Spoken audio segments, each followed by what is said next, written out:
Hello and welcome to second try, first episode of the Horror Spot podcast. I'm one of your hosts, Nick, and we are here today to talk about a little film called Halloween. Maybe you've heard of it. Have you heard of it, Dan? That's the one that was done by Wes Craven in 1988. Exactly. But first, we go around and introduce ourselves and maybe give a little background first. Which one of you guys want to go first? Blake can go first. All right. Yeah, no problem. My name is Blake Lambert. I am a lifelong horror fan and horror writer. I write under the name of B.W. Lambert. Look me up on Facebook and Twitter, if you would. I'm here along with Nick and Dan to talk about horror movies, specifically for this episode, John Carpenter's Halloween. Okay, great. Good job. Hey, what's your middle name? Wallace. Okay. I was curious. So anyway, Dan, go ahead. Alright, so I'm Dan. I don't watch horror movies. They sit me down, kind of Clockwork Orange style, with my eyes peeled open, and have me view these sometimes works of art, other times cringe-worthy titles. Watch it, buddy. Alright, Watch it, buddy. I'm looking at you, Scream 3. Scream 3 wasn't as bad as 4. Come on. But all right, that's a whole different podcast. Alright, but not much to tell. But send you back to Nick. Yeah. So as I said before, my name's Nick. Lifelong horror lover. Sometimes people think my interest in horror movies is a little too much. So yeah, pretty much what we're gonna be doing here is every week a different movie. Maybe like some comic stuff or some books or whatever. So as I said before, and Blake said, we're gonna do Halloween, 1978. So why don't we? Actually, you know what? I want to talk about 2018's Halloween first. Yeah. I haven't seen that one in forever, but Oh, you haven't seen it? Oh yeah. Yeah, me neither, dude. Me neither. Yeah. Funny you should mention that. I don't think anybody has. Besides Jason Blum. Oh, so lucky. All right. So, what do we got for news so far in that movie? Well, first of all, Well, obviously, Laurie Strode's back, which is Laurie Strode. might be yep. confusing for the casual viewer. Sure. So that's his sister, is it not? No, you Not know what? in It's this funny you say timeline. that. Not anymore. Thank fucking God, because that is the. You know what? I'm so glad they went back. Because as of the first one, I don't know if you know, Dan, but as of the first one, it wasn't his sister, and they didn't do. And there was a TV during the TV cut. They had scenes they added in after Halloween 2 came out, where Loomis goes into Michael's cell after he escapes, and it says sister on his door. So they confirm the connection in the first one after the second one already came out. Yeah, do you know why, Nick, they went back and filmed those scenes? I do not. So in the early 80s, Halloween was being played on CBS for the first time Right. nationally, and it was too short. So they had asked John Carpenter to go back and shoot some more scenes. So that's where we get the additional scene between Laurie Strode and Linda. Oh, right. Yep. Uh, When she's being yep. watched or Exactly. followed. Yeah, exactly. At that point, Jamie Lee Curtis had already cut off all of her hair, though, so she had a towel wrapped around her head. And that's where you get the reference to the silk blouse later on in the movie. Linda actually asks Laurie to borrow it, so it's actually Laurie's blouse. And then the whole scenes with Loomis, where he's like sitting, before these doctors' panels, basically right, spouting the, his spiel, Yeah, how he wanted him committed to like monitored a high secret. properly. Yeah, exactly. And then he goes and talks to Michael for just a little bit. You have them fooled, Michael, but I know. And then later, right after he breaks out, Loomis goes to Michael's room and he sees it's all trashed with the word sister written on the wall. But originally that was not in the original film that came later. Well, I mean, we can kind of explain that away. He might just be obsessed with Laurie, as in, like, he sees her as he saw his sister back when he was 6, so... Well, that's what I was thinking. Like, I didn't, prior to knowing that those were reshoots, I thought the TV cut was just the TV cut. I thought he was just referencing to Judith by writing sister on the wall. That's exactly. what I thought. Because at that point, he had never laid eyes on Laurie Strode, right? So how did he know? Yeah, exactly. Wait, did he? 15. She was 17. He was in there for 15 years when he broke out. Correct. And if I remember correctly, she was born 2 years after he was committed. Oh, So he would have never laid eyes on her, right? Because she's 17 and Michael Myers is 21. So there's a Yeah. few years, at least in the 78 film. So there's a few years difference there. He But saw her, though. He rode through and he saw her, and then her friend was all like, oh well, that's "Hey, speed." a whole. We'll go over that, like the possible reasons to why he even attacked Lori to begin with, Mhm. because there's lots of different scenarios for that. Also, getting back on track, I want to talk about the new one. Asshole. Yeah, who was that? Annie that said that? Yeah. Her fault. yeah, speed You know what? kills, asshole. Yeah, that was Yep. my first idea, that it was totally her fault, and he's like, okay, yep, it's those. No, ones. it was it speed kill? Hey, creep, speed kills, or Yeah, hey, something assholes. like something like that. Something like that. No, hey, creep was when she clawed him Yeah, around. she said she thought it was somebody else. Yeah. Yeah, Devon Graham. Oh wow. Okay. Yeah. Good for you for remembering that. All right, so back to May what have we were seen this doing. movie a few times. Oh, just a couple. All right, Yeah. so back to what we were doing. So basically, it's been a few decades since Michael got locked up after the first movie. You know, I like the idea of thinking that, like, after Michael got shot 6 or whatever times, that they just they rounded him up like down the street, like bleeding, like help, Yeah. help me. Yeah, exactly. Right. So if you want, I can elaborate on Halloween 2018. Because I've watched this trailer so many times and picked apart what people have written about it. Right. So it's literally 40 years later, and what Blumhouse is doing, they are retconning the series, kind of. So they're taking everything after the original Halloween and doing away with it. So this new Halloween in 2018 is going to be a direct sequel to the 1978 movie. Best sequel idea. Right. So as we horror fans all know, at the end of the 1978 Halloween, Michael Myers is shot by Dr. Loomis 6 times. Well- 6 times in the heart.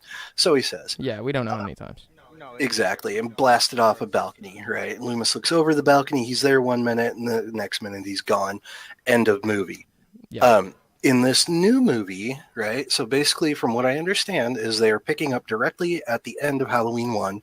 Oh, But really? instead of Michael Myers then picking up his rampage in Haddonfield, they apprehend him, and then he's incarcerated for the next 40 years. So at this point, right, we have Laurie Strode, who again played by Jamie Lee Curtis, stayed in Haddonfield and kind of became this paranoid, like Linda Hamilton, Sarah Connor kind of character, right, where she's like building up her arsenal and all this stuff from what we've seen in the trailer, and then inevitably Michael breaks out. Goes Yeah, back so to I Haddonfield. read. Oh, we'll get into the breakout in a second, but I read that Laurie has been hounding. He's at Smiths Grove, right? I believe so. Yeah. Yeah. So apparently, I read that. I think Jamie Lee Curtis said this, but don't quote me on it, obviously. But I'm pretty sure she said that Laurie has been hounding Smiths Grove like daily for years. So every time she calls them, it's like the boy who cried wolf. So I feel like he's gonna break out without them knowing at first, maybe, and then she's gonna tell them he's out, and they're gonna be like, "Oh, fuck you, like, stop calling me this." But Right. I want to get into how you guys think he's or what triggers him to escape. Well, so I'm just kind of going on speculation here from what I've seen in the official trailer. So there appears to be a bus crash, and there's a line in the trailer where Jamie Lee Curtis says, "The bus crash." The bus Or crash. rather, let me rephrase it. Why do you think he wants to escape? Because I think he wants to finish what he started in Haddonfield. Right, Laurie Strode is the one that got away. Yeah. Nobody else escaped him that night, and even in 1963 when he murdered Judith. Right, so we got Bob, we got Linda. Shoot, I forget Nancy Loomis's character, Annie. Yep. Annie, thank you. Right, I mean they were all, just playthings to him. I mean, At this Tommy point. escaped too, though. Yeah, but that's He the thing, wasn't man. a target. Yeah, Tommy and Lindsay Wallace weren't targets though. They were just Well, I kind mean, of there. Tommy, that's arguable because he was following him from the school, so we don't know what his Maybe. intentions Yeah, were. that's true, huh? Maybe he was following Tommy to get close to Laurie. But Lindsay was. Oh yeah, maybe. Lindsay was just the most unlucky kid in the entire world. For real. So, Yeah. I want to actually defend something from the trailer. People are Sure. all up in arms about how the dogs start barking when they're documentarians, right? Yep. Yep, When they documentary crew from England Yeah, apparently. so when they present the mask to his back, first of all, he can't see it. That's stupid. I don't like that they did that. But the dogs barking, people are like, "Oh, how do they know that they're dogs?" But I think they start Right. barking because everybody else around him goes crazy and they're trained to not let people escape. Right. Yeah, I think that's probably just a case of editing room magic. Um, I hope so. I where hope they that just scene is extended like a lot more. Yeah, I think probably what happens is the film crew shows his mask, which I want to know how the hell did they get Michael Myers' mask? Well, Right? I he's mean, well, I where, mean, where, how? okay, They so they probably got it out of the evidence locker over in. no, they couldn't get a hold of that. They wouldn't let him get it. Well, here's a easier answer. Or maybe they just bought one. Oh yeah, well that's what I was about to say because Michael steals it from a hardware store, so it was being developed at some point. I don't know that the mask they grabbed was from '78 because at that point it would be decrepit. But I mean, Well, it see, looks that's the decent. thing is that from what I have read online, it is supposed to be the '78 mask. It is supposed to be okay, the same mask that he wore 48 years, really, or not 48, They but 40 paid years a ago. lot But of money for it. yeah, but I mean, as we know, right, there is pictures of the original mask it's floating around total online, garbage.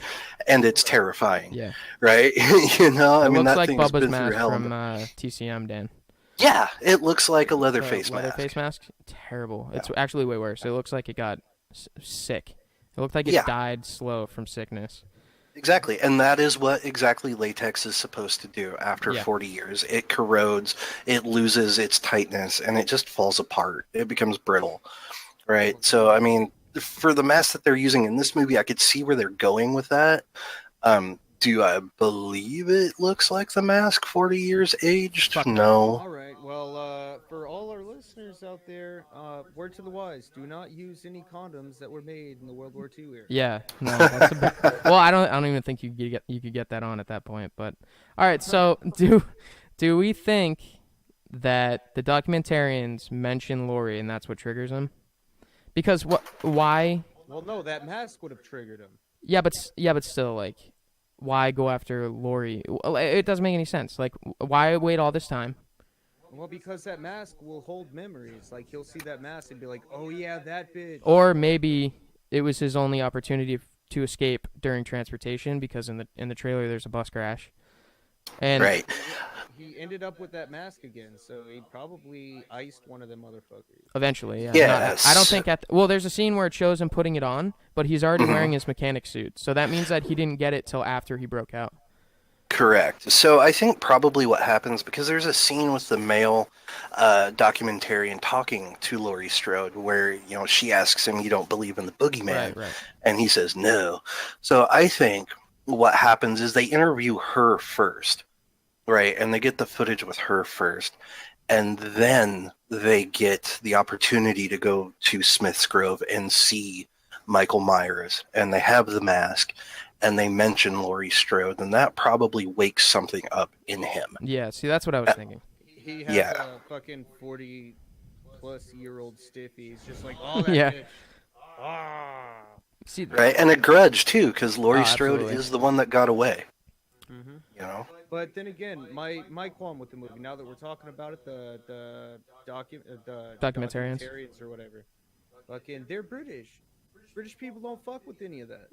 I mean, they're very superstitious. So why are the documentarians fucking around with a serial killer? I'd probably say their interest begins with Loomis. He's from England. Sure. Absolutely. That could be why. Oh, that would. I mean, shit. One of them could be related to him in some way. We don't even know. I don't think we true. know anything about them really. Are there even names? I don't even know. I don't even think there's names yet. Or Not there that I might be on know of. IMDb. You know what? Dumbass. Let me take a one, look. Dumbass two. That's Yeah, what they're it pretty. is. They're pretty dumb. But yeah, I don't know if you read, but apparently, David Gordon Green has hired a voice actor or impersonator to sound like Dr. Loomis. Yep, I did hear about that. I don't know how I feel about that. I mean, some voice actors are good. Like, I have some experience. Like, I've put my voice out there. Some of them are fantastic at what they do. It's legitimately what they do. And you can train your voice to do just about anything. It's scary though. Yeah. I mean, you could have somebody out there impersonating you right now. You don't know. Oh You no. think it's a random voice. Oh no, geez, whatever shall I do? So, did you check out that IMDb yet? I am looking at it right now to see I mean, who I is can't what. be a click, click, click, click, though. Okay, so let's see here. We got, of course, Jamie Lee, Virginia Gardner, Miles Robbins, who I believe he plays a character called Dave. Is that I think. is that who is standing with Judy Greer when Lori says that the bus crashed? I don't know. This is a Yeah, pretty Judy young Greer's guy. playing Lori's daughter. Yeah, this is a pretty young guy. It says here he was born in 1992. So, Oh. yeah. So let me just kind of look through here. You guys keep talking, and I will. Well, you find know this. what? While we're doing this, I'm gonna run the trailer real quick, so we can just figure all this out. And since we're talking about the movie so much, we can play the trailer a little bit. Testing 1, 2, 3. We're on. We're here to investigate a patient that killed 3 innocent teenagers on a Halloween in 1978. He was shot by his own psychiatrist and taken into custody that night, and has spent the last 40 years in captivity. Hello, Michael. I have something you might like to see.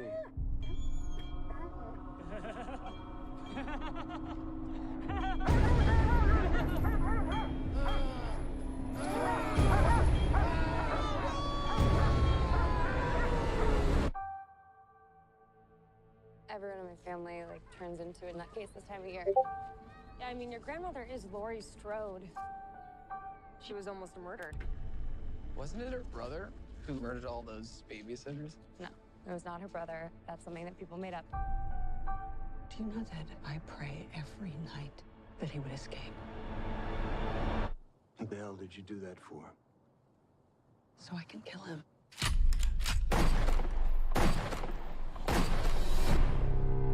Dad, look out! The bus crashed. Mom, what bus crashed? Michael escaped.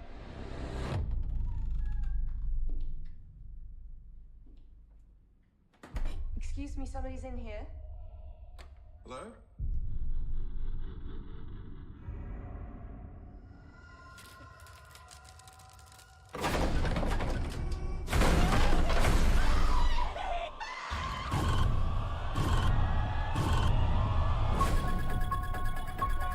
He's waited for this night. He's waited for me. I've waited for him. Get out! Go home! Get inside!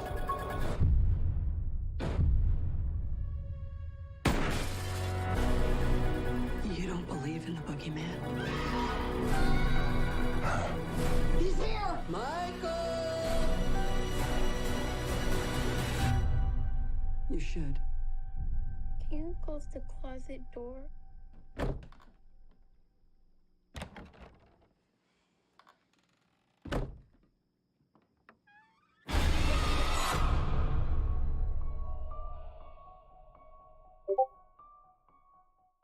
All right, so I just remembered something. I think San Diego Comic-Con was recently, right? Yep, sure was. So there was footage showed there as well.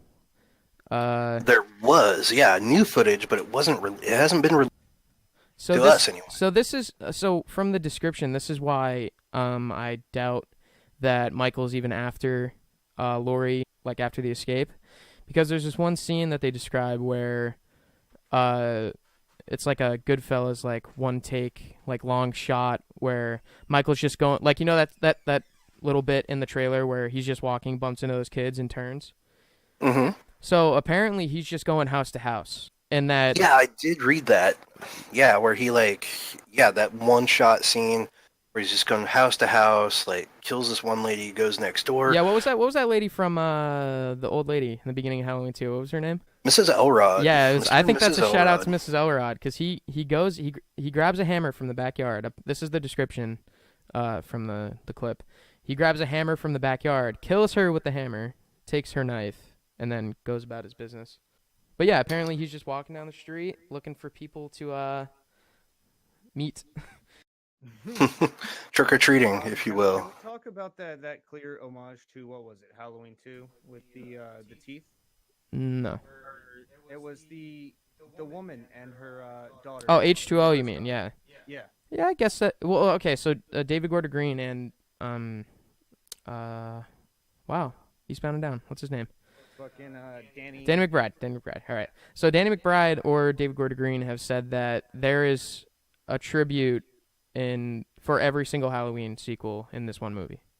So there's things like in the bathroom stall, actually, during that scene, the mark of Thorn is scribbled on the wall in that bathroom stall.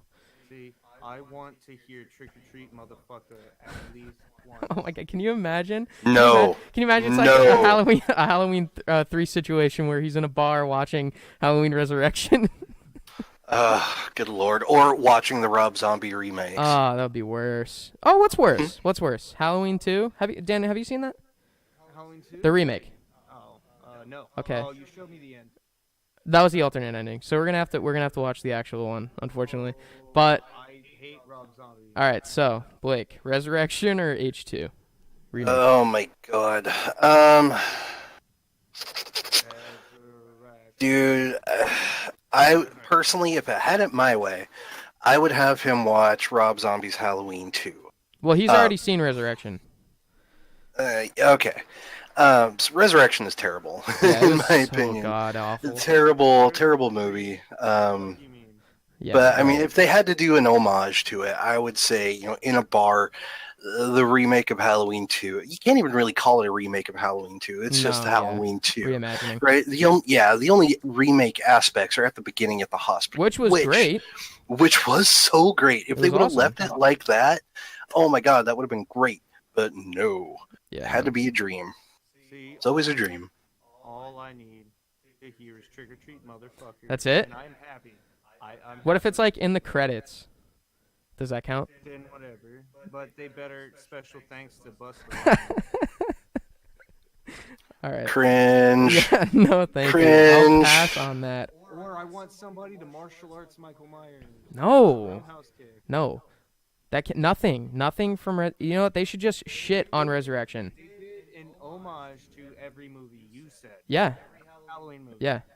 So I personally, that movie never happened. H2O was the end.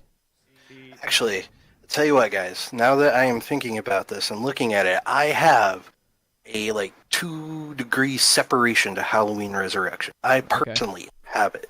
So in Halloween Resurrection, and we won't talk about this very long because it's a crappy movie. Yeah. The blonde girl in that movie, Right. the actress's name is Katie Sackhoff. Mhm. So she most recently had played Starbuck in the redo of Battlestar Galactica, and I think she's on another TV show.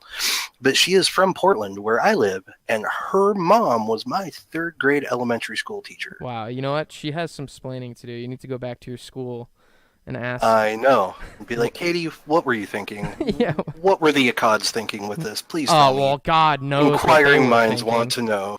All right, so you said you finished that original Halloween 4 script, right? Yes, I did. There was nothing good about it at all. No, Lori was not in it, really. right? Man, I think I've mentally blocked it out. See, I at read this point. and loved Halloween Returns. That script was awesome. Halloween Returns was great. I did like Halloween Returns. The ending was a bit wonky for me. Well, it was ripped straight out of that comic. Yep. Yeah. Was that the one that there were pumpkins everywhere? Like one. God, there were so. Listen, I can't even describe how many times it said pumpkin or jack-o'-lantern in that script. I can't even come up with a number. It was insane. One fat depressed guy to another. Oh yeah, yeah. What was his name? I think his name was like Bear or something. It was Bear. Yeah. So one of the other comics, I'm not. Maybe Night Dance. I'm not sure which one it is, but it's the exact same ending where the guy's tongue is cut out, and Michael puts the mask on him, and they smoke his ass when he goes outside. Just like Yep. Halloween 4. Oh yeah. You know what? That's a whole nother thing. I can't even go into the sequels right now. Yeah. Also, Anyway. Yeah. Fuck. I'm not going into that right now. Okay. Yeah. Anyway, getting back to the original Halloween. That's just like the producers cut a fucking Halloween 6, where fucking Michael Myers put his fucking outfit on the fucking old dude, and he's just walking away, making his way downtown. Okay. So Crew, well, first of all, let's finish up on the new one here. For Crew, we got directed by David Gordon Green. He did movies like Pineapple Express, a bunch of other indie stuff.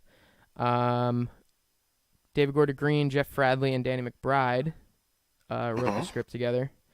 John Carpenter. Okay, so here's another thing. John Carpenter, writer and director of the original film, returns to the franchise as executive producer, consultant, composer of the movie score. So here's the problem I have with that. When they said Nick Castle was returning as the Shape, he was the Shape, and that was it. But now, Absolutely. James Courtney. Now James Courtney's coming in, and they're saying that he's doing all the physical stuff while Nick Castle does the regular walking around. Well, because Nick Castle was so great at walking around, keeping to the... Well, and he's old. So yeah, well, that's the thing, man, is that Nick Castle, I mean, God bless him, but, I mean, he is getting up there, you know? He can't really do, the physical stuff. I mean, maybe he can, maybe he can't. That makes me wonder how much of the score John Carpenter's actually doing. Oh, are you hurt? Does it hurt? Yeah, it does hurt. Why? It would be. I mean, I don't want him to redo it completely, but add some themes in, like revamp some of the stuff. Don't make it crazy like Halloween 6, but. Yeah, I was gonna say just guitar riffs all day. All day. no electric guitars. It's like, hey. I think that we'll probably get like a Halloween score redo. Maybe similar to the Trent Reznor Atticus Ross one that was released a while back. Yeah, very good. But yeah, I thought it was great. I loved it. I wouldn't mind if they helped on the whole thing. Use that. Yeah, man, absolutely, for sure. I mean, I wouldn't know. I don't know if I trust them with the whole thing, but they could help. Trent Reznor would be great. He's great. Yeah, you should listen after the podcast. I'll show it to you. It's awesome. Yeah, I mean, the man has won Oscars for his soundtrack. He and Atticus Ross. They won for what? Network, I think. So dude knows what he's doing, obviously. All right, so for cast, we got Jamie Lee Curtis, obviously reprising her role as Grandma Laurie Strode. And Karen Strode. Yep. Judy Greer. Nick Castle is returning as the role of Michael Myers, first time since the original film. Judy Greer, Jurassic World. Well, that's okay. She's pretty. She's also what's her name from fucking Archer? Oh right, yeah. I can't remember her name. She's got like Carol. Yeah. We also have I've never heard of her anyway. Andy Matichak playing Allison, Laurie's granddaughter. See, there's this part in the trailer where, like I was saying earlier, where Laurie was telling, what's the daughter's name? I just said it. Judy Greer. Allison. That the bus crashed, and there's like a guy standing next to her, and there's some people that think that that's Tommy Doyle. That would be interesting. That would be awesome. That would be awesome. So you know Tommy Doyle on the I know, but this character isn't even credited yet, I don't think. Yeah, there's a few in there, onlooker, uncredited, at least from what I'm showing here on IMDb. Could be Tommy Doyle. That would be interesting. Could be Ben Tramer. Who knows? Yeah, I forgot about Ben. Right, Ben Tramer, He's maybe the one that Laurie. got hit by the ambulance when he was so scared and drunk. Loomis was chasing him down like a psychopath with a gun. Listen, I get it. I get why he wasn't running nearly as fast. He should have got. No, man, he was just walking. He's like, walking. What the hell? What the hell? Well, he was wearing the Mike Myers mask, though. Kinda. Similar one. It had blonde hair. Modified. The skin was pinkish skin. It had blonde hair. Mm-hmm. Oh, so it was a Bill Shatner mask. Yeah. Also, yeah, essentially, but the hair was really like bleach blonde.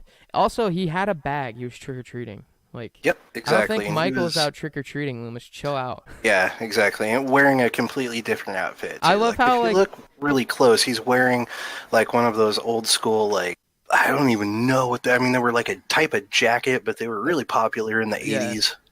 Yeah, I mean, he's wearing like a jacket and pants, and it has a trick-or-treat bag, like Nick said. So, obviously not Michael Myers, but I believe in the confusion of everything, Loomis may have thought, because the mask is very similar. Early dementia, though? Early dementia? God, I maybe. Oh, man. And when his buddies come up, and they're like, Sheriff, have you seen Ben Tramer? Oh, he's really drunk. We haven't seen him in hours. And because they... like, oh god. Yeah, they went to the autopsy, and they're like, oh, he's like 17 years old. Loomis, like, 17 and wearing a mask. yeah, Ugh. Loomis Yeah. kind of looks like he feels bad, but I'm not fully convinced he is. So Universal released a trailer. Obviously, we got that trailer. It was awesome. Yep. What else? I think we pretty much got to what we need to get on that one. What do you think? Anything else? No, I think we're good. I mean, the trailer pretty much says it all. You know, I'm excited for the new ones coming out October Yeah, it's gonna 19th, be great. 2018. Gonna go see it with my girlfriend on opening night, so bam. She'll be Yeah, I know, right? She'll be like, oh fuck. Like, get 'em. Run, bitch, run. Nah, she's just as much into horror movies as I am, so I think she's gonna have. All right. Yeah. So So I guess we should back up into 78. yeah, let's get off that road we just went 10 miles on. Okay, so I guess we can start with I got the plot synopsis here. You know, if you haven't seen Halloween and you're here right now, probably go watch it and then like come back because it's a serious problem.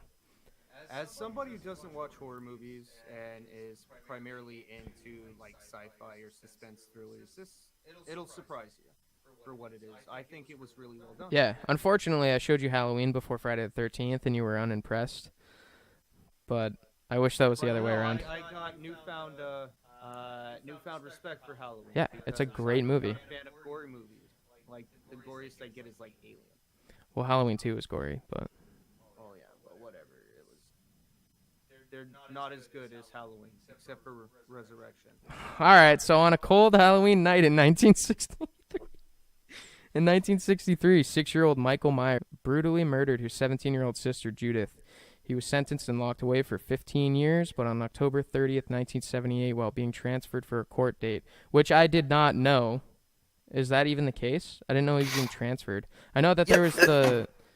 Yep, there is a line between Donald Pleasance's Sam Loomis and then the nurse, brain farting on the actress's name. Yeah, I can't But remember. H2O, yeah, Nancy Stevens. Yep, That was her name, Nurse Marion. Yeah, there's an exchange between them.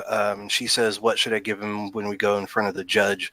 He says Thorazine, and that's when she's like, "He won't even be able to sit up." And Loomis is like, "That's the idea."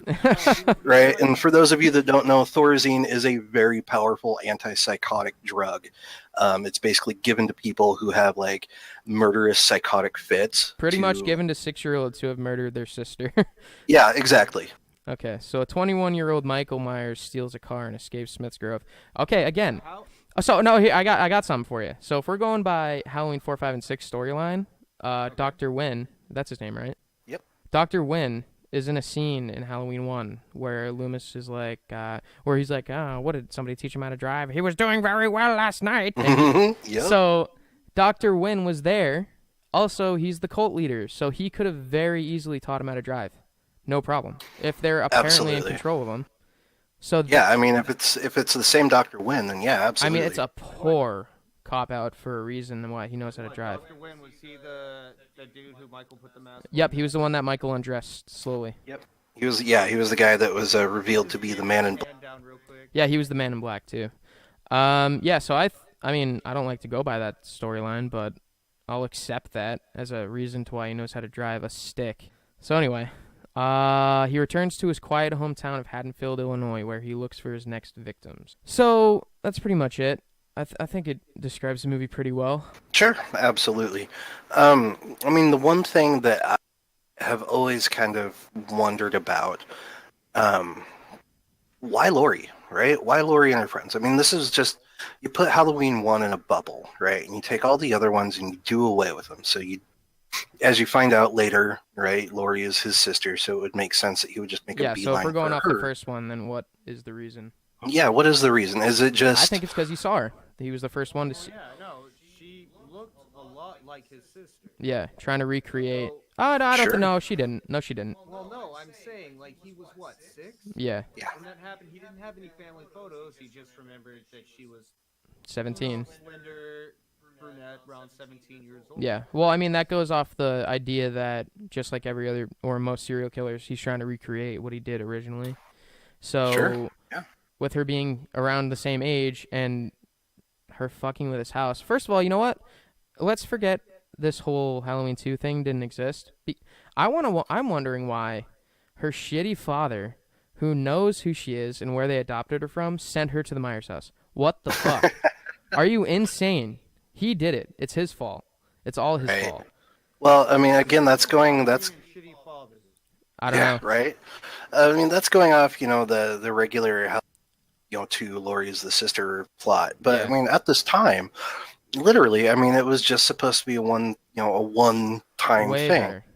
Yeah, so I think you guys are right. I mean, Laurie is the first girl he encounters, right? He's standing inside the house when she drops off the keys. He sees her and immediately fixates on her. And which would explain why he follows Tommy, because he's with her.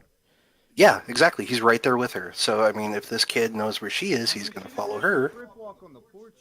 She spent way too much time on the porch. Way too much. Yep. He's like, you don't go up there. This place is haunted. No, it's not. Yeah, walks on up. Careless. No cares. Just disrespecting his porch. But yeah, that's pretty much why I assume he went after her. I don't see any other reason to why that would be. Yeah, absolutely. It's not like she shat on his porch. Yeah, but he's a psychopath though. He's a crazy person. He is a crazy person. Judith, And I guess I don't know. I mean, he was pissed at her for whatever reason. He just did what he did. So maybe Judith shit in his Wheaties. I'm also convinced that he cut his parents' brakes. Well, that would be impossible because he was incarcerated. So. Well, no, the parents died before, didn't 2 years after. His parents are in the scene in the beginning where they're like, Michael? Oh, yeah, that's right. Never mind. Yeah. So anyway, yeah, I don't like I love the idea of it being random. Like, it's way, not Absolutely. even more believable, but it's relatable too. I mean, in a certain extent, obviously. Relatable how? Because is it more relatable. likely that a random person tries to kill you or someone you know? Someone you know, typically. Yeah, but what's scarier? Oh. Someone Random. Absolutely. You're at home Right. alone and somebody breaks into your house and murders you? All right, whatever. And it goes along with the premise that bad things happen to good people. And that's exactly what this was. Right? Was Lori good, though? Yeah. Yeah. She Lori was great compared to the people she was hanging out with. Yeah, compared to Linda's fucking around.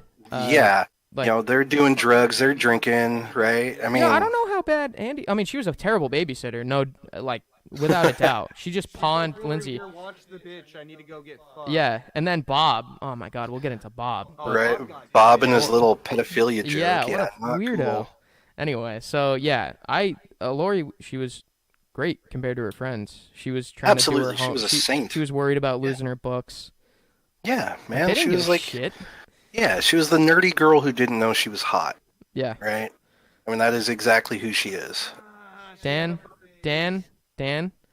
you watch your fucking mouth. She's a treasure. and Jamie leave Lee Curtis is a alone. fucking treasure.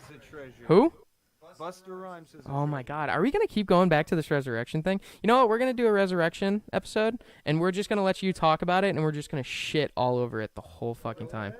Good, we will. Okay, we're scheduling it. It's going to be a short episode because I don't remember much except it was a reality show inside the Myers house. Yeah, it was somehow a really high quality live stream with like 21 cameras in 2002. Well, it's because they had Buster Rhymes and fucking Tyra Banks. Tyra Banks. Oh, I forgot about Tyra Banks. So stupid. I think she's responsible for it because you don't see her get iced. Yeah. Well, you see her dead. Yeah, she gets killed off screen though. Yeah, which is stupid. Eh. Yeah, but you find her Maybe dead. maybe it was in her contract, right? Cannot be killed on screen. Scream 3, where Dillhole's hiding in that coffin. Oh right. All, like, made up. Again, that's a different That's a different episode. I know, but I'm just saying, like, Tyra Banks could have faked her death. All right. I don't see why. Okay, well, no. We're not doing this right now. We are not doing this right now. So for cast, we got Donald Pleasance playing Dr. Loomis. Legendary performance. By far best part of the movie, in my opinion. Absolutely. With the script he was given, he killed it. Absolutely murdered it. We got Jamie Lee Curtis as Laurie, obviously.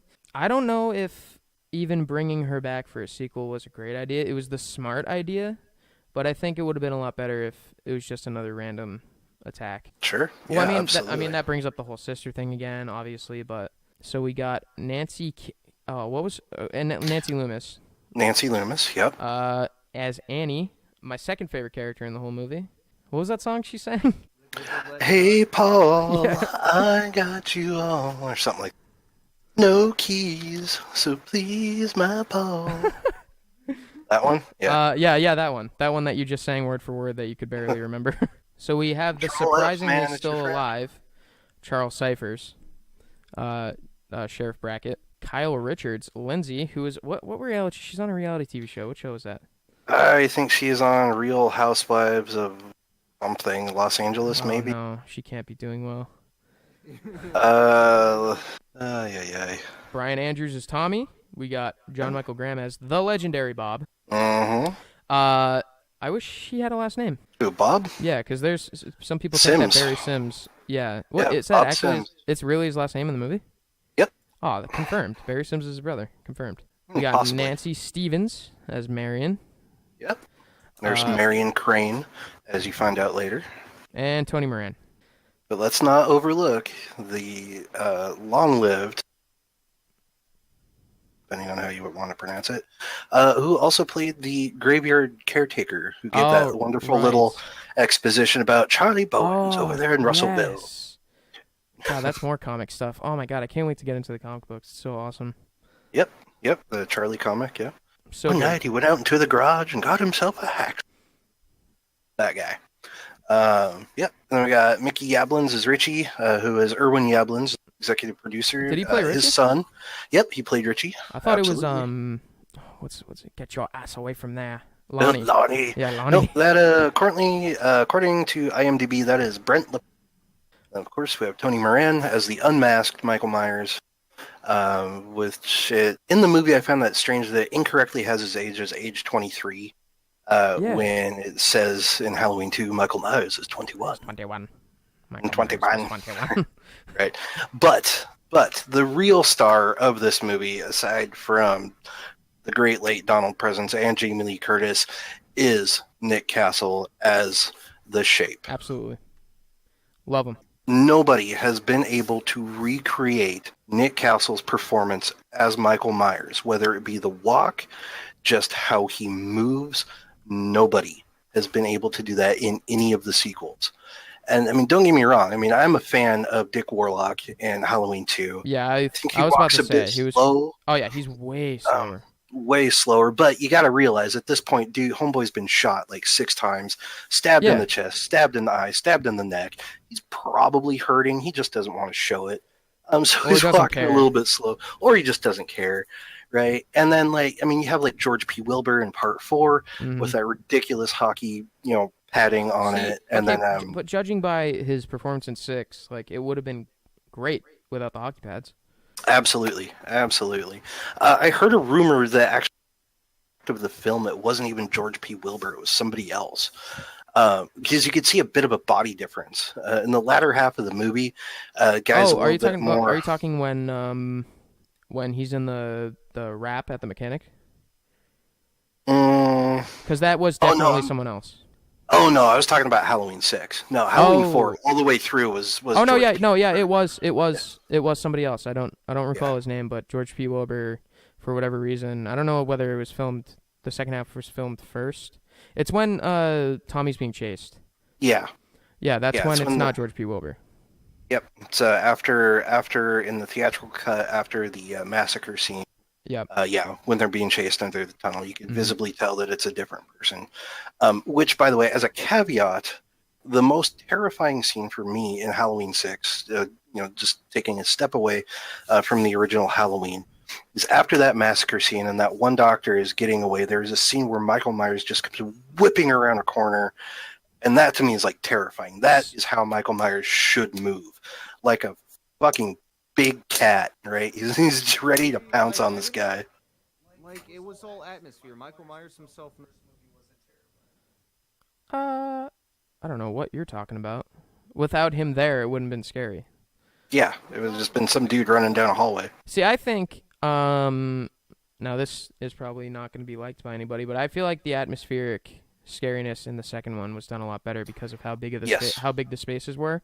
You had to look for them. Absolutely, I agree. And just all the stuff like on the closed circuit TV cameras too. Like Yeah, when he's walking yeah. walking outside of the hospital, you just see the white mask bobbing, and then like when they cut to him just walking down that corridor. Halloween 2 was the first Halloween I ever saw, and I will tell you that gave me nightmares just to see this shape of a man walking through this place that is supposed to be so safe. Right? It's There's just something like babies lying inherently around, so terrifying. vulnerable. Yeah, a bunch of babies right there. Yeah, I mean, something about that is just so deep down fundamentally terrifying to Well, me. it ruins hospitals, like the idea of them. That's where you go Right? to get fixed. Like, it's the safe place for when you're vulnerable. But then there's Yeah. this guy walking around with the littlest blade you've ever seen in your life, killing nurses. Right? Yeah, I didn't know that scalpels looked like that, but okay, cool. I want to know how Miss Alves died. How she died? Yeah. Wh- Well, I mean, the um, way she died was the blood, the IV, but I want to know how it got to that point to begin with. There are so many rumors about that. Personally, I think that Michael probably choked her out and then strapped her to the table and just bled her out. So you think she was Right. dead before? Oh yeah, she's definitely dead by the time Jimmy finds. Oh no no For no no no sure. that's that no I mean before he started dripping her blood. No, I think he probably just knocked her out and drained her dry while she was alive. Blood would have coagulated, like if she would have been dead before. Yeah, but it Yeah. could have been minutes. We don't know. Well, blood takes a little while to coagulate. Yeah, that's what I was. So Yeah, but I'm saying like she would have still been alive.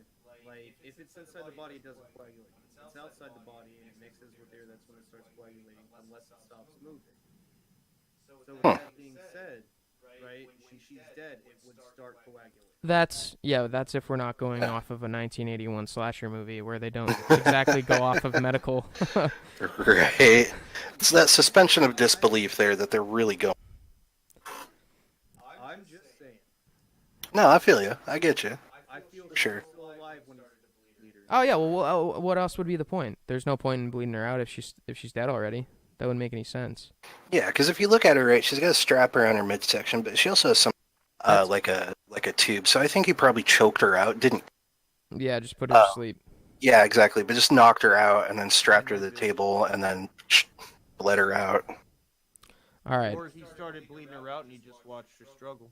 Yeah, but it was only her Absolutely. waist. She would have still struggled. She's got hands, dude. She could have just undone the thing and got up. Maybe I he think the broke her strap. hands. I think I think what the strap was for was so if she was rolling around while she was knocked out, she wouldn't fall off. That's what I think. Probable. Yeah, probably. I mean, again, the scene's pretty. I don't feel like they cared that much about it because there's not a whole lot of context. But all right, let's go into our first segment here. Let's go into the broads and the bros of this movie. Broads and the bros. Should we do ladies first? We'll go into the broads. Sure. Obviously, the big star, Jamie Lee Curtis. So, how do you feel about Laurie, about the character? I think Laurie is the perfect adversary for Michael Myers in this, and vice versa. She represents You're cutting out good a little and bit. pure. She represents everything that is good and pure and all that jazz. And then, on the opposite end of the spectrum, you have Michael Myers, who is the embodiment of evil. Not yet. No. So Thorn. yeah, no Thorn yet. That doesn't come around until part 5. But yeah, I think Jamie Lee Curtis was perfect for this role. I mean, it was her first movie. She had done some stuff on TV, but this was really her standout role, and it gave her a career. I mean, this movie. No. No. She was hired based on that. Yeah, but Yeah, but she was an actress was of her own. She was under contract with like Paramount or something, like someone huge, but she only Yeah. had little TV roles beforehand. Yeah, I don't know. I don't think that. I mean, sure, Janet Leigh probably had some. I mean, but Jamie Lee Curtis can legitimately act, right? So Well, yeah, I mean, she wouldn't I be think- under contract. Let me while you're talking, Exactly. let me see who she was under contract with. She's a great actress in her own right. So I legit feel that on her own, right? Janet Leigh aside, Tony Curtis aside, Jamie Lee Curtis stood on her feet to get this role. And I mean, I can't think of anybody else who could embody Laurie Strode besides Jamie Lee Curtis. Well, speaking of which, John Carpenter wasn't originally looking towards. Well, I mean, there you go, Dan. He wasn't originally looking towards Jamie Lee Curtis to play Laurie. Mm-hmm. I don't know the name, but it was one of the girls from Jaws 2 he was looking at. Yeah, I have no clue. I don't even know who it is, but I think she got pretty lucky on that initial decision. Well, I was watching the commentary for the 35th anniversary, and John Carpenter said that when she walked in and did her line, and the line she did was when she's in her bedroom and she looks down and Michael's in the yard, the next door neighbor's yard. He said right after she read that he gave her the job, like, right away. Nice. Apparently she wasn't doing too hot after Halloween either. That's why she was in The Fog. John Carpenter was helping her out. But then she got Prom Night, and it went like crazy from there. All right, so who do we got next? Nancy Loomis / Nancy Kyes. Is that how you say it? Keys. Nancy Keys as Annie. Annie. She did not deserve it. I know she was a bad babysitter, but she did not deserve it at all. He messed with her more than he messed with anyone in the movie. Mm-hmm. He was Absolutely, watching her for, he did. God knows how long. We don't know how long she was in the laundry room. Also, Lindsay, so mesmerized by the TV, doesn't know her babysitter's gone. Yeah, absolutely. Yeah, no, you're right. He, Annie, more than... You're cutting out a bit. The Shape does mess with Annie more than anybody else. So much. In the laundry room, watching her, right, when she's on the phone to her boyfriend, which, by the way, is John Carpenter on the other end of that line, doing the boyfriend lines. Yep. Yep. Yeah, I mean, you really get the sense of dread when he is stalking Annie. I think and then the build-up for that whole sequence is, like, one of the best in horror movies, period. Because, like, Absolutely. he had so many opportunities to take her out. Yep. Like, so many. And then right at the end, she realizes, hey, that's you know, so my car is foggy. What's going on? The on? inside. It's and the then best. Too late. It's the best little detail ever. Yep. That the fog's on the inside. And then she got got. Yeah, she did get got. I always thought she got choked, did. but apparently he cuts her throat. Yeah. You don't really see it a whole lot. Well, that's like the Barry Sims dick stab. It's up for right. debate. Yeah, I mean, you see it more in Halloween 2, obviously, when they, you know... What's that? Right? It's his dick. That girl was dancing in dick blood. Yeah, she was. She was dancing in dick blood. Barry Sims called him a pussy. Yeah, he was asking for it. Yeah. So Michael Myers is like, I mean, to not sidetrack, just remember what you were saying real quick. I don't like in the producer's cut where they make it so that's the Smith's Grove van. So Michael was just taking a nap in the back, and Barry Sims accidentally got in and talked shit about Michael. Michael knows Smith's Grove, that shit don't bug him. He's like, oh, this is second home. I'll chill here. Well, yeah, but even if, I don't know, it's just stupid. Anyway, Blake, what were you saying? Oh, I was just saying, you know, like in the first Halloween, right? The knife slash, but you don't see any blood, right? So you kind of see it happen in the second when they're showing, you know, Annie. Yep, when they're pulling her out on father, the. Yep. Then you see one of them was Annie. Right. Found 3 bodies. I think one of them was Annie. Apparently, there's another cut of that on the TV cut where it's just so much more dramatic. It's just way over the top. How could it be more dramatic? It was way worse. That? Yeah, it was way worse. I think one of them was Annie. He starts dancing around, spinning. Oh, Wilbur. Oh. All right, so what were you saying? Anyway, yeah, I mean, the Shape fucks with Annie so much, you know, even more so than Laurie. I think Laurie gets the brunt of it because she's the only one left at that point. But you got to feel sorry for poor Annie Brackett. She's the victim. I mean, the worst victim of all is Ben Tramer, but. Oh, absolutely. All right, so who do we got next? We got PJ Souls as Linda. What was her last name? Linda Vanderklok. Which one was Linda? The one with Totally. Totally. PJ Souls. Yeah. Yeah, she did. Well, hers was the most understandable. She thought it was Bob. Can I get your ghost, Bob? Yeah, we'll get into his behind the scenes antics in a little bit here. Yeah, PJ Souls was also in Carrie. Dan, I don't know if you've seen that. Mm-hmm. Yep, she was the main bully in Carrie. Oh no, she wasn't the main bully, but she was one of the bullies. Yeah. I don't like the whole totally thing personally. I feel like even though Deborah Hill thought that's how people talked, I doubt it very much. Oh, I don't know, man. I mean, it was 1960, so I mean, we used different lingo back then. I feel like her character didn't get enough time before she was killed. Whatever, good, totally. Yeah, totally. Yeah, she was just kind of, background. A filler, flavor. yeah.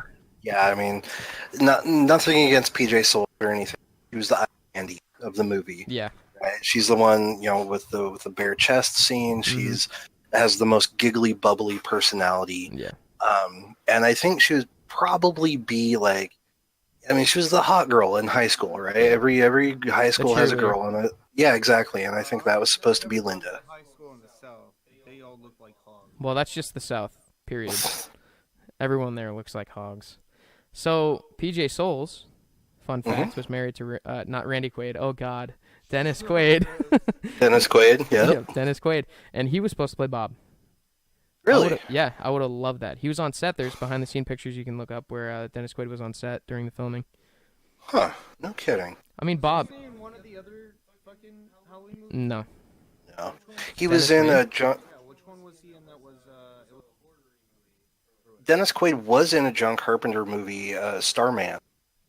But he wasn't in a Halloween. No, he was going to be Bob from Halloween, which would I mean I don't know. I haven't seen anything with Dennis Quaid like back then, but Independence Day.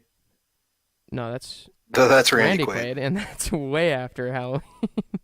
Oh God, if Randy Quaid was Bob, it would be so ridiculous. Yeah, so I don't know. I mean, judging by people don't really like it that much, but Pandorum, I don't know if you've seen that, but I did enjoy Pandorum. yeah, Pandorum was great, and he did fantastic in that movie. So I'm assuming he could have acted as well in '78. I mean, I don't know. I don't know that it really would have mattered who played Bob. He wouldn't have acted as well because he didn't have that time. Yeah. I don't know how hard of a role Bob is, but I don't know. It would have been cool to see Dennis Quaid. Sure. Yeah. Oh yeah. Speaking of which, that knife was just plain old not long enough to pike Bob up on that wall. Right. That's one of my biggest gripes with the first Halloween movie, which is few and far between, is that knife that he pins Bob up on the wall with. That is not long enough to keep him hooked up. That's like sword length. Yeah, absolutely.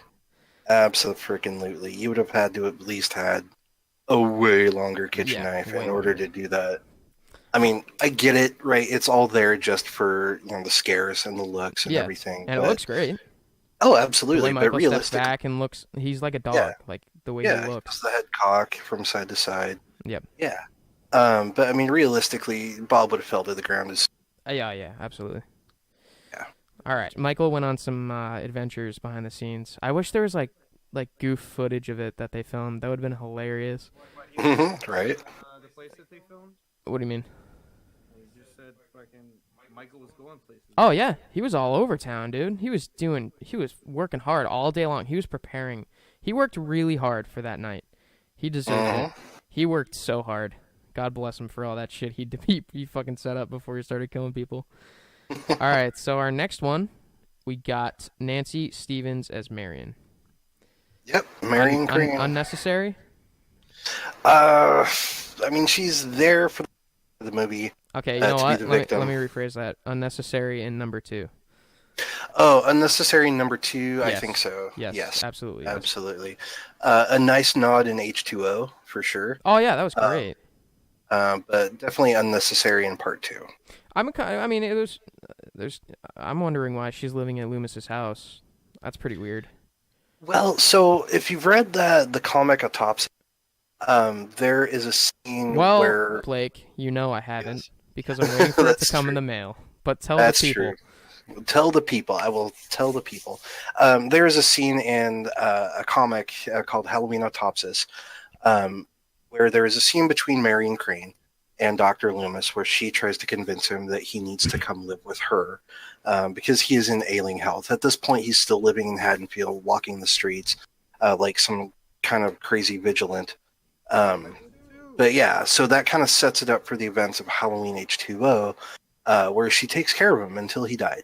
You know what? That's similar to. Oh, okay. So that scene is a theatrical. I think it's the TV cut where him and Nancy or Marion are looking for a house, and the sheriff. I don't think it's Brackett actually. Somebody comes up and is like, "You cannot live in this town." Really? Yeah, I don't. Oh, I'll have to go back and check. I don't think it was the first one actually, because I think everything already happened. Oh, it was maybe 6. I think it was the producer's cut. Dan, did you watch that scene with me, where Loomis was looking for a house? I don't know. He's with Marion, and like he's looking for a house to buy, and the sheriff is like, "You can't live here. It's just a reminder of what's happened," and they like force him out of town. He didn't listen. He didn't listen. He bought a house. He didn't listen. I think I just saw it because I. Obviously, you know, but I just got the 35th anniversary Blu-ray, and I think I saw it on there. Oh, okay. I mean, I doubt I'm making it. I'm like imagining it because it sounds. No, for sure. Yeah, I don't have the 35th anniversary one. I mean, I think the movie, the 35th anniversary, comes with the Halloween box set that I have. But is there like another disc with the one that you have that has extra stuff? So, okay, so here's the thing, right? So I bought the Halloween bundle, the Blu-ray bundle, and I haven't watched the first film out of the bundle yet, but when I was reading the back of it, it has the same exact special features from the 35th anniversary edition. So yeah, I want to say that it is the 35th that comes with that because you and I have the same bundle. It's the one that comes without the producer's cut of Halloween 6. Yep. Yeah, that really pissed me off, by the way. But anyway. Yeah. Well, the one with Halloween 6 producer's cut, so expensive. You know, they could have fit both versions on there. It's a Blu-ray. Absolutely, they could have.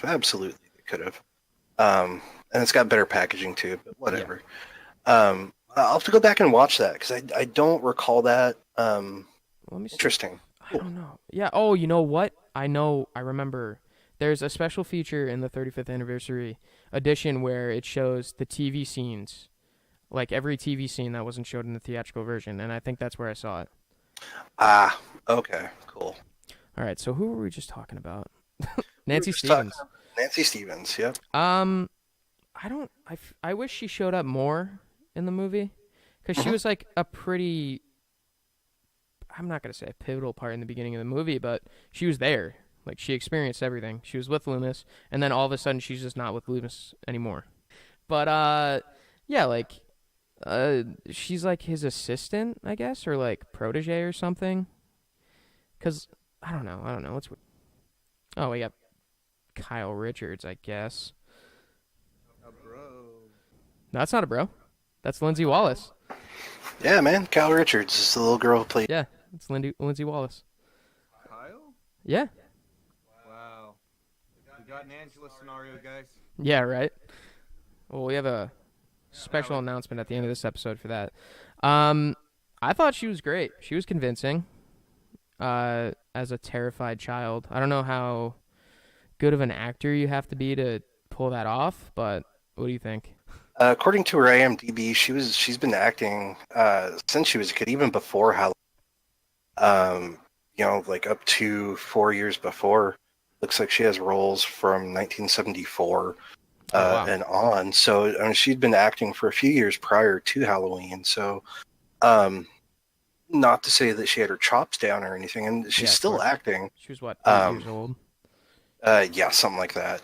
But I mean, I think she did a very good job, especially as just kind of like the little kid who's sucked into watching, the original Thing movie, which from what I understand was John Carpenter's copy of that movie of Howard Hawks. Yeah. Like he had some kind of like proto beta Betamax thing. It's not reel to reel, but he had some kind of like home video version of it back in the 70s. So that's so that was John Carpenter's own version, or own copy, I should say, that she is watching. Yeah, pre-Betamax, so something. Yeah, because I don't think Betamax had come out in 78 yet. I could be wrong. No, I don't think so. It's in the 80s. Yeah. Yeah, it was Yeah. after VHS, wasn't it? No, it was Before. the failed VHS beat. Oh yeah, VHS. Betamax was like the Dreamcast. Right. PlayStation 2. Yeah, Betamax was like the HD DVD of, Yeah. you know. But yeah, so I think she did a great job. I mean, just as, playing a little girl on Halloween night, 1978. And she certainly was a screamer. But yeah, I, again, we really don't have she's certainly a lot better than the Lindsay Wallace that they got in the Rob Zombie so movies. So annoying. I hated no her offense, so much. No offense. No offense to that actress, No, but I yeah. just kind of wanted to kick her in the face. Shame 'cause on she you. Never do a movie ever again. Right. You know what? How dare you, Rob Zombie? Also, stop putting your wife in movies. We're sick of it. We're all sick of it. Leo Moon Frye? Who? Sherry Moon Zombie. Oh, that's. She's in every single movie, and I'm sick of it. You stop it right now, Rob Zombie. You stop it. But yeah, I thought Lindsay, the actress that played Lindsay, was okay. I feel like they could have done more to alert somebody what was going on instead of just. I mean, they're kids. I don't know how I'd react in that situation, obviously, but. Well, I mean, I don't know. I mean, they're young and they're scared shitless at this point. So I think, I mean, if it was me, I would have probably just ran out of the house screaming, for help. Yeah. It's just lucky that Dr. Loomis was walking actually, by at that very same moment. I have a question, right? So apparently, going back to Halloween 6, Mrs. Blankenship is his neighbor, is Michael's neighbor. So that house that Laurie goes to, is that Miss Blankenship's house and she ignores her on purpose? I think in Halloween 6, she says it was little Mikey Myers from across the street. So it would have had to have been across the street. So, yeah. Yeah, no, so that would make sense. Yeah, that could make. Well, no, because they're not near the Myers house. Yeah, right. Yeah, right. yeah. So you don't even really see it. Yeah. Or Mrs. Blankenship. Oh, that would have been cool. I was really hoping that was the case. Right, for sure. So yeah, I guess we can go into bros now. We pretty much Bros. covered the sanitarium nurse. Yeah, we've pretty much covered everything. So number one bro, without a doubt. Okay, yeah, we can talk about Bob. Bob. The number one bro. Oh, I mean, he's the broiest of them all. He's the typecast 70s character, if I've ever seen one. The big old glasses, the long hair, just drinking beers. But, I don't know. I feel like if he had some more time, maybe, you know what I would have liked? If he was walking with them in the beginning, at least. At least make that happen. Give him a little tiny bit more of screen time. More lines. Sure. Yeah, and, no pedophile jokes. Oh, yeah. Dan, do you remember that? He's talking to Linda about how they're going to fuck. And he's all like, oh, let's take Lindsay's clothes off. Right. First you take your clothes off, then I take my clothes off, and we'll take Lindsay's clothes off. What the fuck? Yeah. You can't say Not that. cool, bro. Not cool. And she was like, yeah, that's really making me hot. Let's Totally. go do this. Yeah, totally. Sounds Right. great. Wow, Linda's a bad person, too. I just realized it. She deserved it. What a weirdo. You don't say that.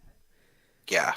Even back then, you don't say Yeah, that. no. Sorry. No, you don't say that. You don't. Period. Yeah. All right, you know what? Fuck Bob. We're done talking about Bob. Bob is no longer a bro. Bro, yeah, Yeah. he's not a bro. He's a bad person. Yeah, All right. Bob. We don't talk about Bob. Did the world a favor. Yeah, he really did. Who knows what he would have done? He could have been worse than Michael, for all we know. All right. It's true. So who do we got? We have Brian Andrews as Tommy. We can go over him. Yeah. I think one of the scariest parts in that is my mic picking up twice? No. Okay, I think one of the scariest parts in that whole movie is when Lonnie and what was his name, Richie? They the boogeyman is coming. Right. Smashes jack-o'-lantern. Okay, smash Tommy's jack-o'-lantern, and then Michael's just right there. He's so close. He's right in front of him. Yeah, that little kid just runs right into Michael. Oh, yeah, and that you was get Richie, jump too. scare. Yeah, that was Richie. Yeah, you get that jump scare. And then just the look on Richie's face where he's just like terrified. Yeah, And then he just runs off. Fun fact, in I think it was Halloween 2 or 3, the comic, Michael Myers chops Richie's head off. Really? Yep, he kills him, he kills Lonnie, and he kills the third one. Another fun fact, in 1977, Brian Andrews sort of Beretta, and he played a character called Lonnie. Aha. What's I know, with this right? shit? Come on, come up with new names, folks. Give me a break. Yeah, but the second part of that whole sequence where he is so closely driving behind Tommy, and Tommy does not. He has no clue at all. He Yep. doesn't. I mean, I don't see how he wouldn't hear. Don't know when to be cautious. Well, especially at that. Yeah, it was a totally different time. Yeah, like they were worried about pedophiles. Well, Michael's not a pedophile. If Bob was in the car, he should have been concerned, but But no, I'm just saying, like, you don't have to be concerned about pedophiles. So or murderers. just go out and Yeah. oh shit, that car keeps following me. Like, what the fuck? Well, I mean, I feel like I would have at least looked. It's probably not a '78 station wagon. It's older than that. You'd hear it. You'd probably hear Oh it. yeah, Yeah, it's not. Definitely. It's not a hybrid. All right, that thing's not rolling smooth. He was probably trying to get home. You know what I think? Maybe he wasn't looking back because those assholes that smashed his jack-o'-lantern. probably. Yeah, walking with his head down. Oh yeah, he was, huh? Oh man, that part really fucked me up when I was a kid. I did not like that at all. No, but I didn't like the idea of a murderer following behind me while I was walking home from school. That was something I wasn't into. I don't like what they did to Tommy. Not one bit. I don't like how they made Tommy some psycho that was so obsessed. Like, he wasn't super affected by it. He saw him, once? He saw Michael once? And then Yeah. I mean, the witchcraft. He's like, let me set these. Listen, I cannot keep going into Halloween 6. I can't. I feel like that would be an even longer episode than this one. There's so much to go over, the dumb shit. The producer's cut, God bless it. It is so good. But yeah, You know what it is? He used the Infinity Stones. enough of the Avengers. Enough. That is enough out of you. Not one more superhero reference the rest of this podcast. You get one per show, all right? First off, I'm not typically one to make superhero references. But yet you're making more references than I've ever heard in my entire life in one time. Anyway. anyway. I sit here So- carving my pinhead skull. I don't like that. I mean, again, I'm not speaking from experience. I wasn't attacked by a psychopath in a mask. But I feel like if I was 8 years old and I saw one scary guy that one time and then ran away and was saved and captured and brought to safety, I would be affected by it my entire life and obsessed. And well, also, okay. Also, here's a better question. Where was he in Halloween 4 and 5? He was old enough. He was old enough, and I think, if I remember correctly, Yeah. Tommy. I think there were talks that in Halloween 4, a couple of those bros at Vincent Drug, one of those was supposed to be Tommy, but they nixed it. Right. Just like how the girl in the car was Fuck off, supposed to be Wade. Lindsay Wallace. Yeah, exactly. Anyway, so here's my take on Tommy Doyle, right? So he sees the boogeyman. Laurie Strode shoves them in the closet, whatever. Yeah. But him and Lindsay are hearing this happen, right? They're two little kids hearing all of But this what are fighting they happen. hearing, though? Well, so they're hearing freaking Michael, busting down this door. You hear Laurie scream, and then silence. And then she goes to get them, right? So that moment, they don't know dead. Yeah. For all they know, the shape could have killed her, but, she persevered. So I think that probably had a bigger effect than just seeing the man himself. Why And do you then- keep calling him the Shape? Because that's what he was credited as in the first movie. So a little bit of background on that. Yes, that is what, even though he does have a name, Michael Myers, the idea behind Michael Myers is that he was literally the embodiment of evil. He was just the shape of a man.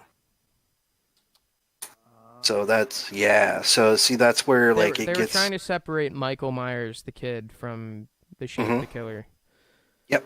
So John Carpenter's original vision was that he's Well, originally he was supposed to wear. Well, it was a toss-up between the Kirk mask or a disfigured clown mask, which would have been so stupid. Yes, it would have So been. dumb. Actually, is speaking of which, bringing up the comics again, in the first death of Laurie Strode, Michael. I think it takes place a year after the night in the first and second movie. She's at like a party, just going at it, doing coke and drinking. She's all messed up, And Michael wants to get close to her, but he can't because of the whole mask thing. Which, by the way, I don't know how that would have been widespread knowledge through the town that that's what he was wearing. I don't know. Maybe they. I mean, either way, yeah, he dresses up like a clown. And it looked okay. Obviously, it would look a lot different in 1978 versus a comic book that came out a few years ago, but I don't think it would have worked. Sure. Absolutely. Yeah. But yeah, what were you saying though? I don't remember. Let's move on. All right. Let's talk about Donald Pleasance Donald as Dr. Loomis. Goddamn Pleasance, rest his soul. Indeed. Best part of the movie by far, in my opinion. Love him. Yeah. Even though John Carpenter originally tried to get Chris. Oh, I'd take and for Peter that role. Cushing too. Peter Cushing. Yeah. That would have been awesome. I would have loved I think. that. Oh yeah, man. I think Christopher Lee would have been fantastic. As Dr. Loomis. Who? Peter Cushing? Yeah, well, they tried Christopher Lee and Peter Cushing, but they both turned it down. You would have had a fucking Jude Bro boner. Oh, absolutely. Are you kidding me? So great. Both in Star Wars. They were both in the classic horror movies. Dracula and Van Helsing. Peter Cushing was, Yeah. He played the other Doctor Who. Oh, did he? Yeah. He was in Doctor Who too. No, it was one of the off movies. Like, Oh, well, still. Yeah, still. Yeah, he was Doctor Who. The off. He was also in he was in God knows how many successful movies, but The House That Dripped Blood with Christopher Lee. Love that movie. Yeah, I don't know if I could picture the role played by anybody else but Donald Pleasance. The delivery he gave was like too perfect for the Absolutely. super limited script they gave him. But Yeah, I mean they only had him for like 10 days, I think. yeah, it was so super limited time. like a huge chunk of the budget. hmm Apparently, Actually- Cushing didn't accept it because it was a low amount.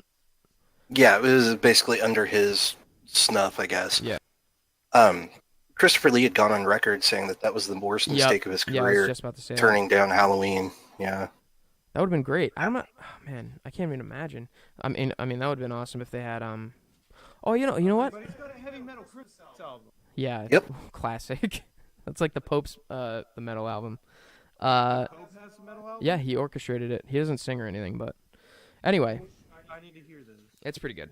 Yeah, I loved him in he was the best part of every single Halloween movie by far. Absolutely. He was Agreed. pretty much the only thing that structurally connected the storyline. Everything was so convoluted with oh my god, I can't believe we're going into this right now, but the family thing, I don't know what. I don't want to even get into it. Use your words, Nick. First of all, the Market Thorne. I'll say this. I cannot believe there's no way Donald Pleasance was paid super well for the rest of the sequels, aside from 2, obviously, because I think Jamie Lee Curtis was even paid like $100,000 for that one, which is a humongous step up from what she was paid from the first one. But there is no way there were roles paying better than the roles he probably turned down to film these Halloween movies, and they did not deserve him. No, they didn't. Not really. I mean, I like the idea that he came back in Halloween 4. And, I legit like Halloween 4. Growing up, I mean, that was aside one from of the my... mask and the pads, it's pretty great.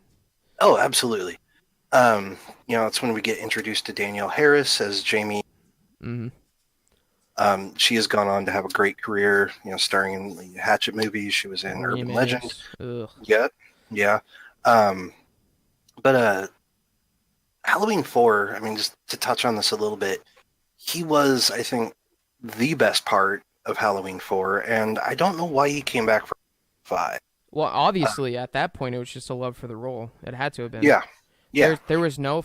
I mean, the financial success for Halloween 4 was pretty substantial, so I can get why that would give him incentive, but I doubt it was the money at all.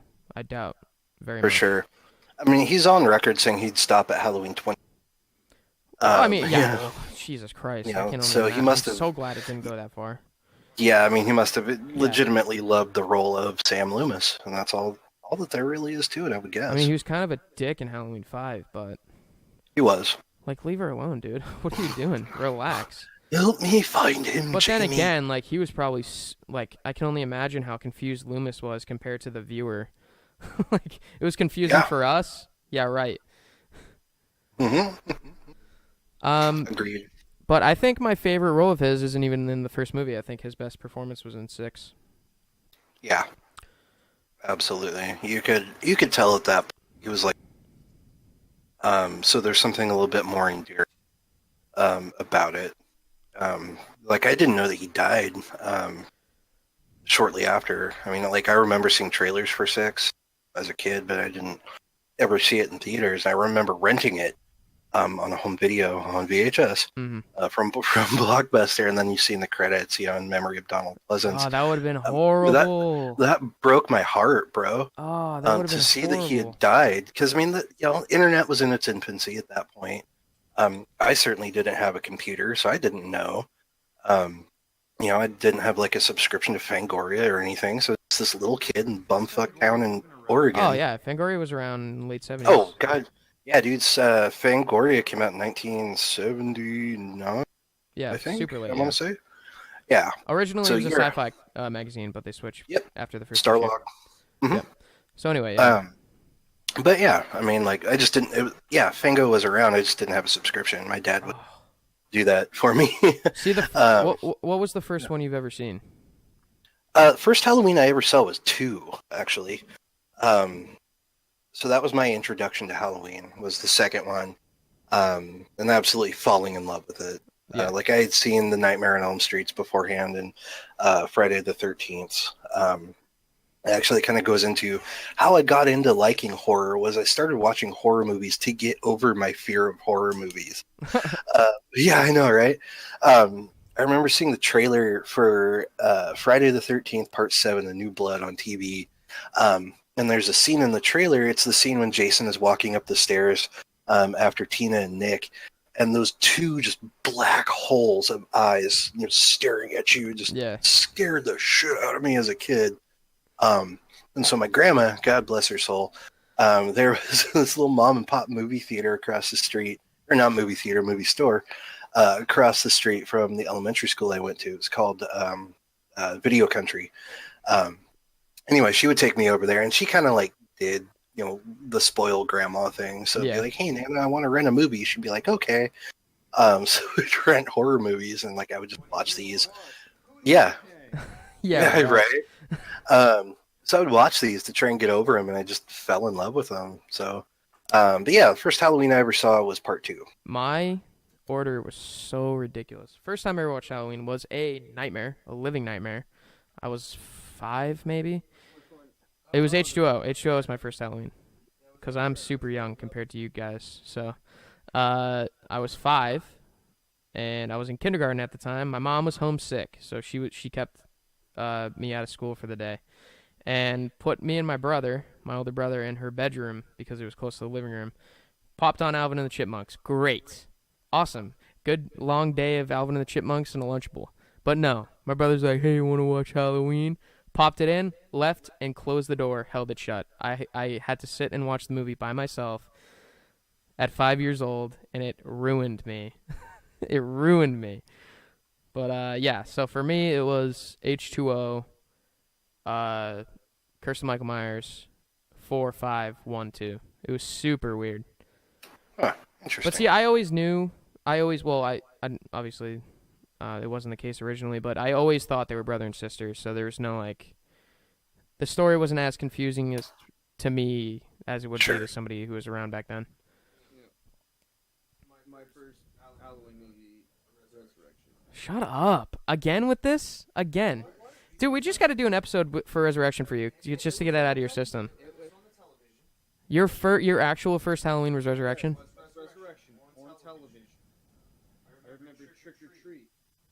And that was it, because they censored it. This was fucking... I'm so sorry, Dan. I'm so sorry. This explains so much. Yeah, I remember distinctly the first time I saw Halloween. I don't know how happy I am to admit this now, but 4 and 5 used to be my favorite out of the entire franchise when I was a kid. Because every year on AMC they would play them on Halloween when I was a kid. best part of Halloween for me. Oh, absolutely.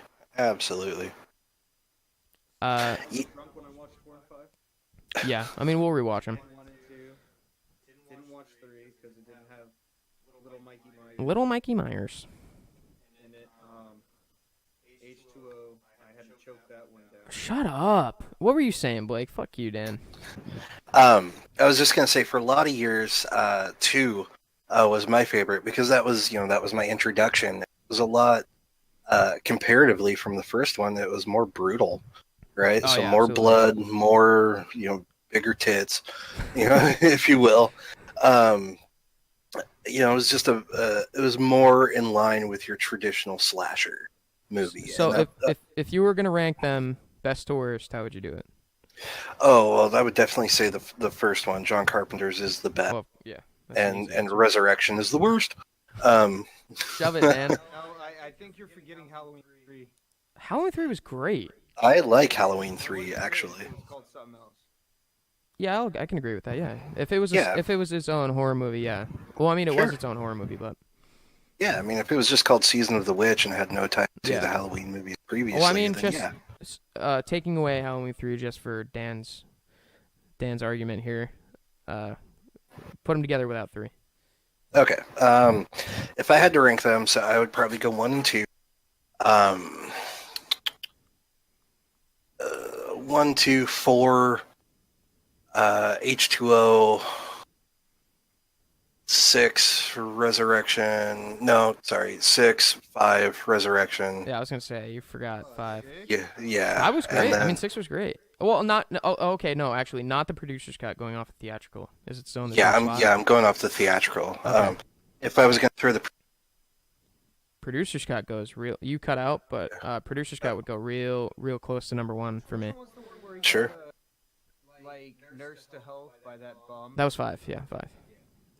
Yeah, I think it was for like a year. He got up without going to the bathroom one time. Just right, laid- just still, laid- yeah, just laid. Like Yeah, 600-pound life. Yeah. yeah. Taking a shit in the bed. For me, Alright. I think it would be 1, 2, and you're not gonna like this, Dan. H2O is my number 3. Halloween water. 4, 6, 5, Resurrection. I don't think Resurrection is any, except for you. I don't think Resurrection is on anybody's list except for the last one. Anywhere. What about you, Dan? Out of the ones you've seen, from what you can remember. Get closer to the mic, too. I gotta think about this one. I liked 1, even though I was Clockwork Orange for it. 2, I was drunk. Resurrection. Oh, wait, are you... Okay, so you're saying them in order right now. 1, 2, Resurrection? Yeah. All right, your list is already so dumb. 4, 6. So, what about 4? I said 4, 6, and 5. Oh, okay. But if we're throwing the producer's cut for 6 in there, it'd be number 4. Yeah, it would be the same. It would be the same for me. If the producer's cut, it would be right behind H2O. I mean, I For sure. I mean, I don't know how great. I mean, I think most of the. I mean, I think it's a solid movie, H2O. I think it was a solid installment, but I'm sure a lot of the influence in me liking it is nostalgia. But I don't know. I thought it was great. You can't go out there, you know what? He's like, Mom, let me live my own life. Stop being a little bastard. They make a scene out of that outside of that store. A scene. People were walking by like, what? Yeah, the, they do. What the fuck? What the fuck, John? What the fuck, Whoa, John? mom. Whoa, mom. Yeah, and that poor freaking kid who's just Yeah, like, he's awkwardly oh, shit. getting in the truck. He's like, oh, shit. And right with a bottle of champagne under his coat. Yeah. Be like, yeah, totally. All right, so I think we kind of wandered off Loomis there, but Right. But yeah, I mean, Dr. Sam Loomis.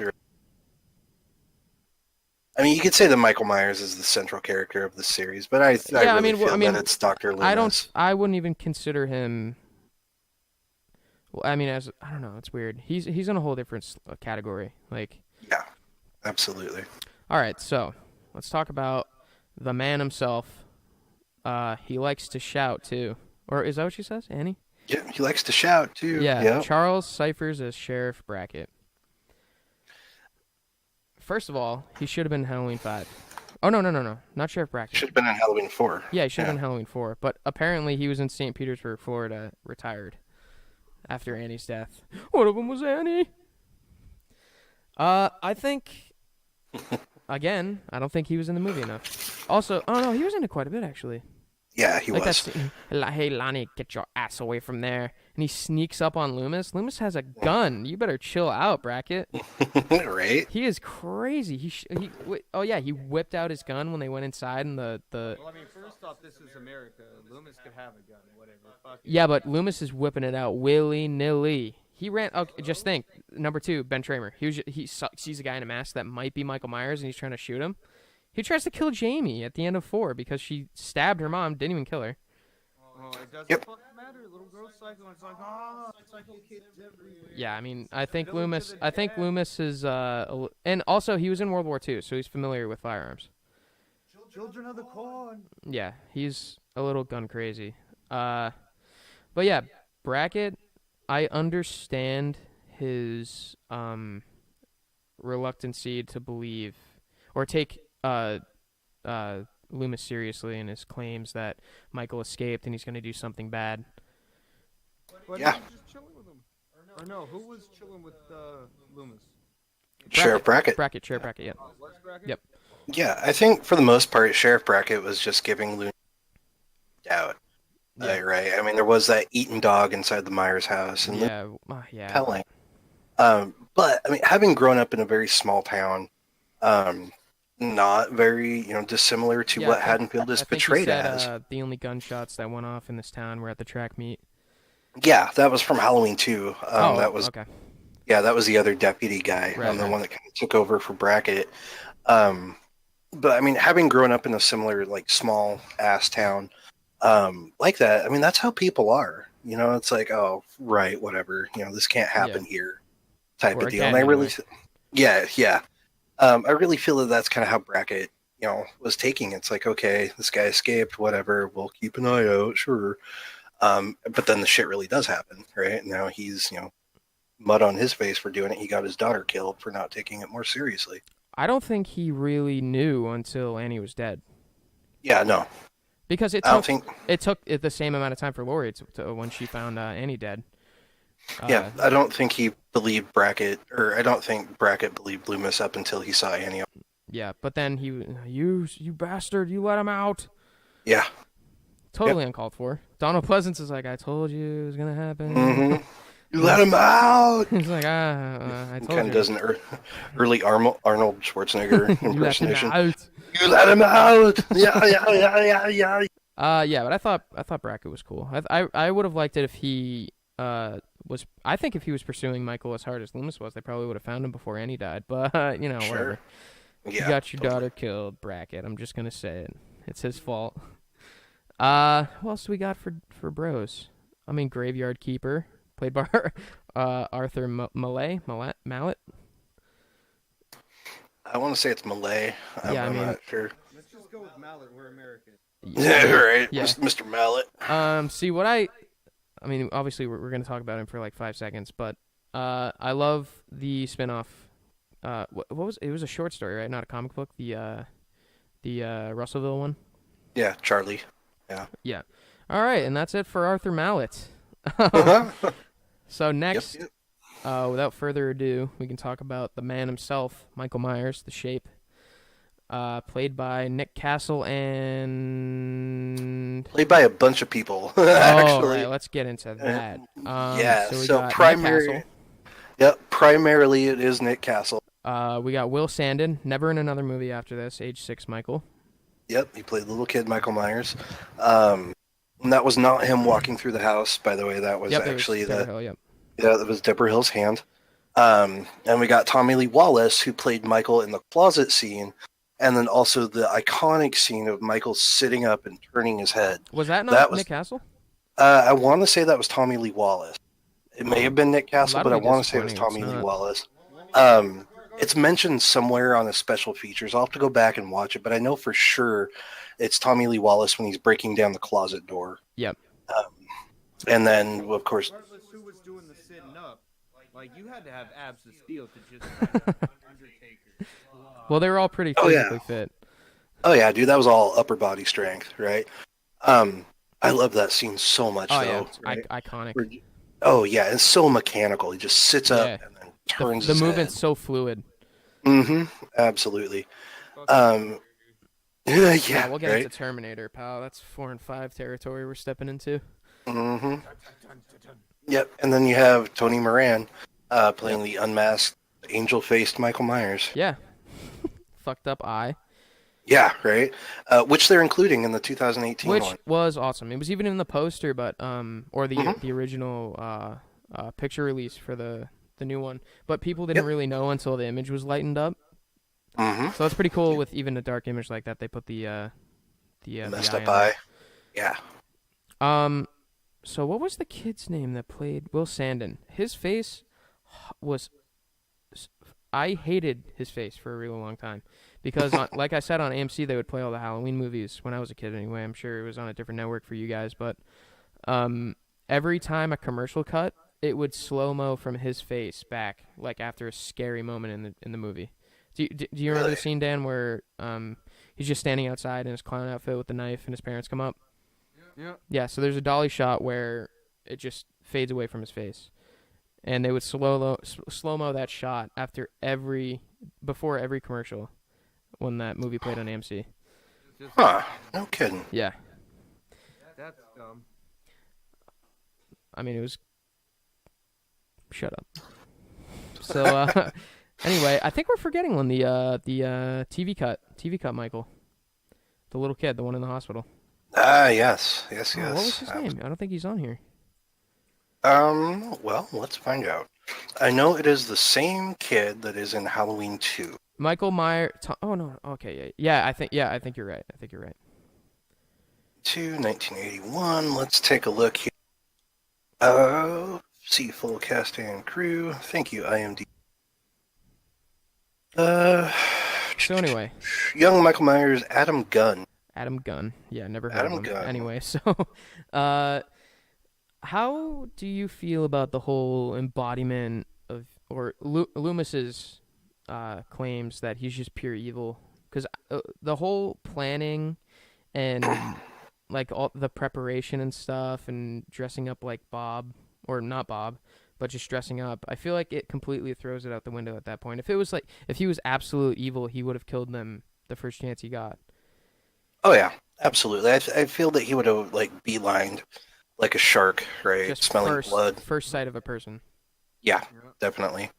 But at the same time, I think that was the whole dressing up in the ghost and things like that. I mean, because it is Halloween, I think that Michael Myers does like to somewhat play with his victims. See, that's where I'm thinking that the self-awareness of what he's doing is there. He knows what Yeah. he's doing. Yeah, Well, I mean, absolutely. He knows what he's. Call back to Halloween 6, where he stabs was it Billy Sims? Barry Sims. Or Barry Sims in the dick. Why are we going back to the dick stab? No, he's. Oh yeah, I mean you're going into. He called him a pussy. He This is listen. This is an iffy metaphor from Michael. yeah, but he's aware of what he's doing. He's like, oh, that pussy, Michael Myers. Michael Myers stabbed him in the dick. That is the pettiest thing I've ever seen. A serial Yeah, killer do. petty revenge. So he's aware of what he's doing. If we're harkening back to '78. Yeah, well, I'm convinced he fully is aware of his actions. But that completely throws the whole Loomis thing out the window, that he's just doing it because he's born to do it. That's not the case. I think somebody that's self-aware can stop doing it. He's just choosing not to. I don't know, man. Possibly, you could also get into, certain mental illness. Maybe Michael Myers is a sociopath, right? He doesn't know right from wrong. He doesn't see killing as a morally corrupt or evil thing that he's doing. Moral system. Oh, Well, I he mean, that does. goes He's into being passed up on killing children before, so he obviously does. Right. Yeah. Well, then he has some morals, but like his others are skewed. Yeah, so I don't know. He's a tricky guy. He's a very tricky he's guy. a tricky guy there. That Mikey Myers. Tricky. In the 70s, they didn't like killing kids. Like that's the thing. Like if you go back to the 70s, kids really. Assault on Precinct 13. John Carpenter. It was a John Carpenter movie. It came out before Halloween. How many kids died? One shot right in the chest. Wow. Yep. So John Carpenter doesn't give a shit. That's one of those rare things. Well, yeah, but it was John Carpenter. He didn't give a shit. He could have easily murdered a kid in this one too. Easily. Nobody would say anything about it. It was a cheap, low-budget film. Nobody was seeing. It just turned out to be a huge hit. He could have got away with it, no problem. But I don't even remember what we were talking about now. We were talking about Michael Myers' morality. Oh, right. So, yeah, even with I don't know. He's so weird to like. Obviously there's a motive, but it's such a light motive that he just saw her. Like it's not enough of a reason. Obviously he's out of his goddamn mind. Oh yeah, absolutely. He's fully aware of what he's doing. I don't know if Loomis knows that, but oh no, well in the TV I think cut, Loomis he's is saying, probably, you fooled him, but you won't fool me. Yeah, exactly. I think Loomis is the only person who truly knows what's going on, and nobody believes him, right? Because he, up to that point of escaping, Michael Myers didn't kinds of other than being up to that point, Michael Myers didn't exhibit any sort of sign of anything other than being a catatonic kid, right? He goes into explaining, didn't talk, didn't move, didn't even cry. For all intents and purposes, he was the perfect patient, and the staff was unprepared for what he did. Except for Loomis. Yeah, so Dan, there's a scene I need to show you where in the TV cut, well, first of all, you find out that his middle name is Aubrey. It makes him significantly less scary. Michael Aubrey Myers. Yep. So Michael they're Aubrey talking Myers, about. yeah. I think it was maybe a year or like 6 months after he was put into the hospital. That they're talking about him being up a possibility for parole at 21 or something like that. And Loomis is like, first of all, no, you can't do that. And number two, we need to move him to a facility that has the proper security to keep him in. So pretty much everybody around him was like, he hasn't even moved. He's harmless. He's not going to do anything to anybody. Obviously, they didn't listen because they moved him. Where were they moving him to? Was it from Smith's Grove or to Smith's Grove? It was from Smith's Grove. I don't think they say where they're moving him to. I know in 4 he escapes from Ridgemont. Well, I mean that just like a federal facility, but I mean that's pretty safe to say that's where he was going. Yeah, possibly, yeah. But I think all that we really get is that he's going to stand possibly for a parole hearing, and then he breaks out. Oh yeah, because he was 21. That's right. Yep, Michael Myers is 21. Yeah, I mean he could have just like acted cool and got parole, but whatever. Right? Yeah, I mean he could have started talking a bit again, being like, "Hey guys, I know what I did." So easily, he would have just been free to do whatever he wanted. Exactly. Well, they know that's not true. How? They just do. Also, How do they just do? Also, not everybody in this movie is a pedophile. I don't know why you keep accusing every character in this movie of being a pedophile. Right? I mean, he could have been just like, Like, he could have said that. Yeah, but he's a At any given time. psychopath. Yeah, but He could have just. It didn't matter. They know what he did, whether or not what she did. She didn't do anything actually, so it doesn't matter. they don't know that. Yeah, but they're not concerned with what the reason was. They're concerned with whether he's fixed or not. So if he was just like, "Oh, I'm sorry," like, "I'm sorry," whatever, and they would have let him out. He was up for parole. He served how many years? He was 6. He served 15. Yeah, 15 years. Like, okay, he was a child. For murder. He was a child though. He was 6 years old. He has no way to know that kind of level of right from wrong. 6 years old. You're just learning stuff. Like, but yeah. Anyway, what were we even? Dan, you got to stop doing this to me. What were we even talking about? The parole. Oh, right. So, yeah, Loomis was really the only one that understood what an asshole he is. Indeed. Let's talk about his mask. The Mask. Scariest. What? Y'all just passed up #1 OG. Who? Dean Cunty. Oh, well, no, we'll get into. I mean, we kind of talked about production in the beginning, didn't we? Or maybe we just went over it all. Yeah, we just kind of went over it. I mean, it's fine. His cinematography was great. It was on point. Yeah, there you go. And he also filmed some dinosaurs. Yeah, he did film some dinosaurs. Fun fact. Yeah, so Michael's Mask burned fear into my mind forever. What? What's that face for? You saw Resurrection first, okay? Shut your mouth. He had, like, tweezed eyebrows on that mask. That mask was so stupid. Not as stupid as the one you got. Yeah, mine's pretty stupid. But yeah, so, I don't know, just to take, like, such a simple mask, the Kirk mask, and to change it into what they did. And you know what the crazy part was? They had the clown mask that was already done, fully ready to go. And then they had the plain old Kirk mask. But they decided on the Kirk mask anyway. Because they knew it would look way better. Absolutely, yep. Yeah. Yeah, he's a pretty scary guy. I think the scariest part about it is for the first few times you see him, you don't know for sure that it's a mask. It's just some guy from a far distance, and it looks creepy as fuck. Yeah, I think the first time you really see the mask is when he's staring at Lori from across at the school, and you see him standing behind the station wagon. So it's a very far away shot. Well, I mean, then, it's depending just on what version you're looking at, you probably couldn't even tell. Yeah, right. I mean, in the theatrical cut, so they kind of like you cut out a bit.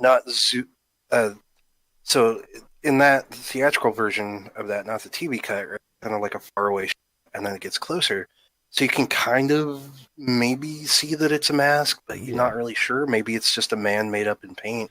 See, I'm then he's gone. I'm trying to think of. Oh, actually, after this, we got to go into his antics. But I'm trying to think of in that scene where Lindsay, the dog's barking again and getting on my nerves again, and he knocks the flower pot over. I kind of feel like you can probably see his mask, like the bottom of it. Yeah, I think so. Yeah, so I feel like that's the first time I remember that it's distinctly shown as a mask. Mm-hmm.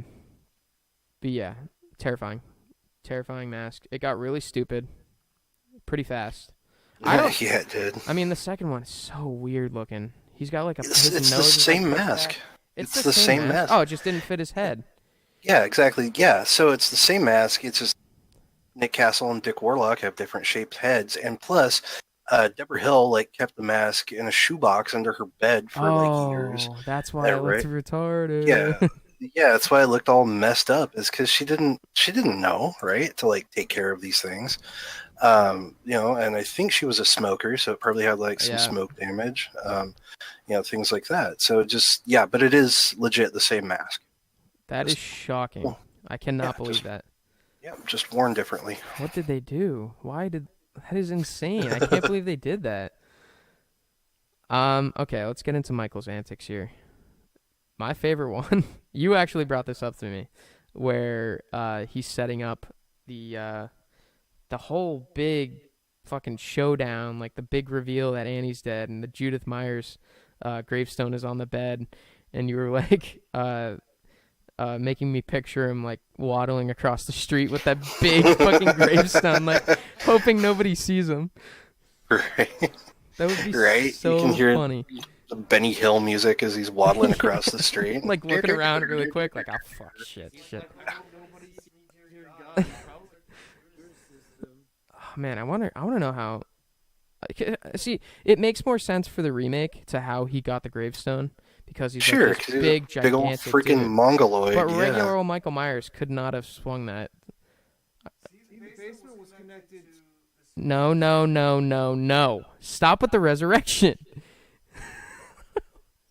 Over and over with this guy. I just can't with this guy. I know. I don't know whether to kill him or take notes. Yeah, and the second one, obviously Bob. That's obviously the most ridiculous one. But I love when Loomis is standing in front of the hardware store and he's driving by and Loomis perfectly like looks away. I can only picture And Michael just like, drives right behind him. shit, like accidentally driving by him. I really wish Yeah. that somebody would like. Have you ever seen that video where it showed they like did I don't know who did it, but it was like a video of I showed you, Dan, a couple months ago.